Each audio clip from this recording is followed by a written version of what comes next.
Israel in 1926. What is it right here?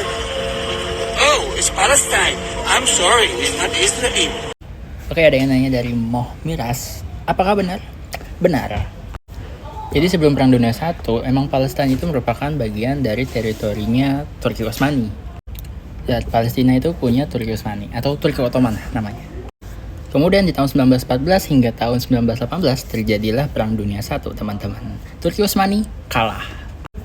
Karena Turki Ottoman atau Turki Utsmani kalah, maka wilayahnya itu dibagi-bagi ke sekutu lewat mandat namanya. Nah, mandat ini adalah sistem yang dibuat pada badan LBB, Liga Bangsa-Bangsa, di mana mandat ini khusus untuk kayak diamanatin gitu loh, wilayah bekas perang yang diambil dari negara yang kalah.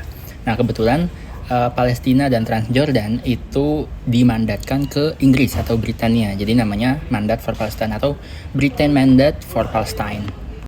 Mandat British untuk Palestina ini terbentuk dari tahun 1920 hingga tahun 1948, teman-teman. Dan ini wilayahnya. Jadi Palestina yang ada di peta di VT tersebut itu merefer kepada mandat Inggris untuk Palestina, yang wilayahnya adalah Palestina dan Transjordan. Jadi memang pada saat itu wilayah Palestina ya disebut sebagai Palestina, bukan Israel atau Judaism. Lalu di tahun 1921, Inggris kemudian membentuk Emirate of Transjordan yang dipimpin oleh Emir Abdullah. Jadi menjadi negara British Protectorate, terpisah dari mandat Palestina sebelumnya. Nah, lalu kok bisa ada pembentukan negara Israel? Karena dari tahun 1917 itu ada yang namanya Deklarasi Balfour yang dideklarasikan oleh Inggris untuk membantu Zionis. Jadi Zionis itu melakukan lobby ke pemerintah Inggris yang udah punya tuh wilayah di mandat Palestina. Kemudian Inggris mengeluarkan Deklarasi Balfour di tahun 1917 yang menyatakan bahwa Inggris akan membantu Zionis untuk mewujudkan tanah air untuk Yahudi. Nah, sejak saat itu mulailah imigrasi besar-besaran Yahudi dari Eropa kan ke Palestina.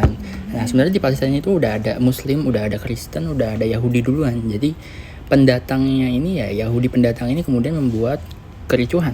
Jadi kayak konflik horizontal yang kemudian menekan penduduk lokal.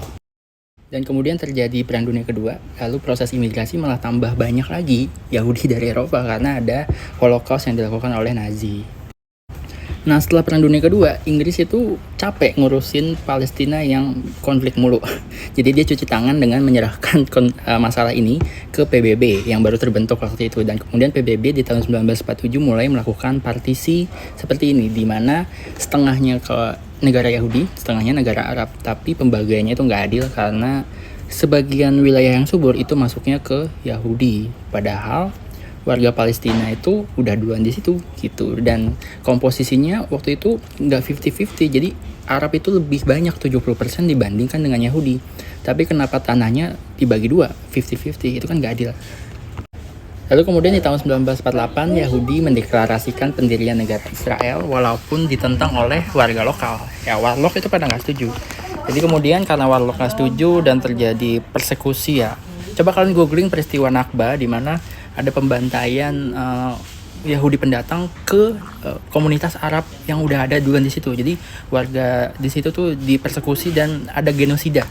Ya, peristiwanya namanya peristiwa Nakba.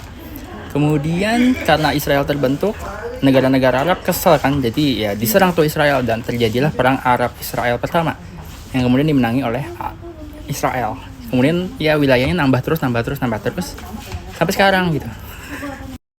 Oke, demikian sejarah singkat dari konflik Israel dan Palestina. Dan kalau kita simpulkan yang salah di sini adalah Inggris ya. Kenapa Inggris malah mendukung Zionis?